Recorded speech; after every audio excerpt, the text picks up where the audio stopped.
Hey everybody, I'm Jim Cedar from the Wine Inquirer. We're here in Seven Hills in the McQueen Vineyard, which is the vineyard that Drew Bledsoe has here as his estate. Drew, the grapes look great, although as you and I were just commenting, they're still a little bit on the young side. They have some development to go. It was a hot summer. Things kind of shut down a little bit, and they're probably on their way now again. Yeah, it got hot enough this summer that it shut the vines down for a little bit, which actually works in our favor. It gives us a little longer hang time to develop some complexity, but now the weather has been great, and it looks great for the foreseeable future, and hopefully we'll just have a nice even stretch here where we can bring everything to just perfect ripeness. Okay, now you're up, I think we set an elevation of maybe 1,400 feet, is that right? Yeah. And that should clearly, especially this time of year going into the fall, give you some good diurnal temperatures to work with that the grapes are going to like. Yeah, we get nice, 30 and sometimes even more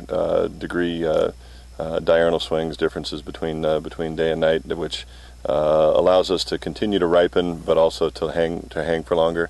The other thing that we have at this elevation that's really beneficial is we've got good airflow.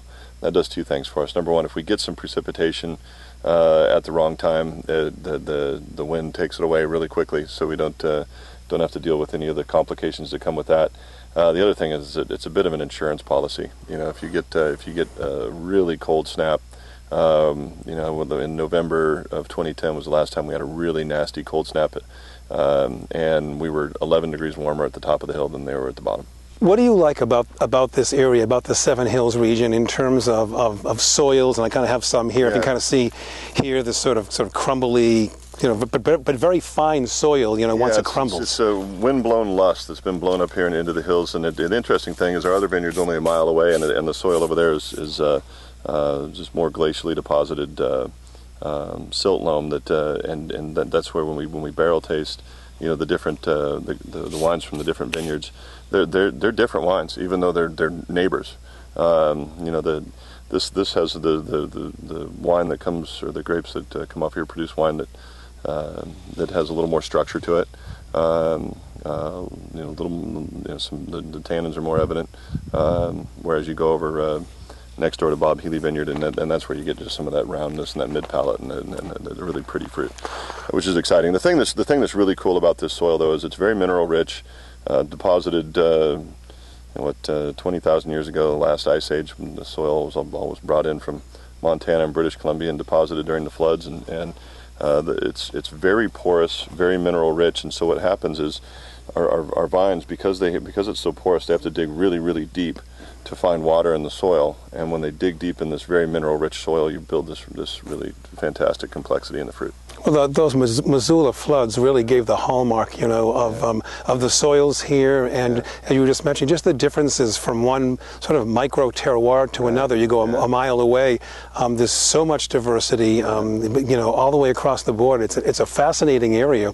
Drew, we have here a cluster of grapes here. You can give us just an idea where they are in terms of their development at this point. Well, if you look, when we crack one of these bad boys open, and we're still seeing some green in the seeds, and so even though the flavor is getting there, you're still not all the way. You're still a few weeks away before these are fully ripe and fully mature. But there's definite nice balance and nice sweetness of them at this point. Yeah, medium to small berry size, which is good. That'll allow us to hopefully drive some great color in the wine. What are you looking for in terms of the seeds? Are you looking for it to sort of transition over to darker green, brown? Brown, yeah. You want those to go from green to brown, and that's when you feel like you're at least pretty darn close to being and all of these clusters hand picked or in a machine? They are.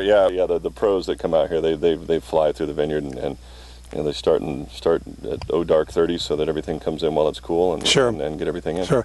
Destemmed normally? We do destem. We practice sustainable vineyard practices up here. We use very few chemicals. We try to create an ecosystem in the vineyard. And then, Chris will tell you, and any good winemaker will tell you that once those grapes come in the door, your work's mostly done. Yeah. And so we really feel like we've been blessed to grow grapes in this fantastic wine region. And Mother Nature's been very kind and given us some very consistent vintages since we got into the business, and hopefully that continues. And once you have that, I mean, obviously Chris is one of the world's great winemakers, but the work's, to a great degree is done once you bring it in the barn. Well, if you're lucky, maybe what you do won't interfere with the natural process of what was done to ahead of time to hand you all those fantastic grapes. That's our hope. Yeah. That's our hope. Listen, best of luck in 2014, Drew. Thank you very much. And thanks for coming to see us. Listen, thank you so much for bringing us up here. We know you're a busy guy, but looking forward to eventually getting a taste of that 2014. Absolutely. We'll look forward to sharing some when we bring it in. Great. Thanks again.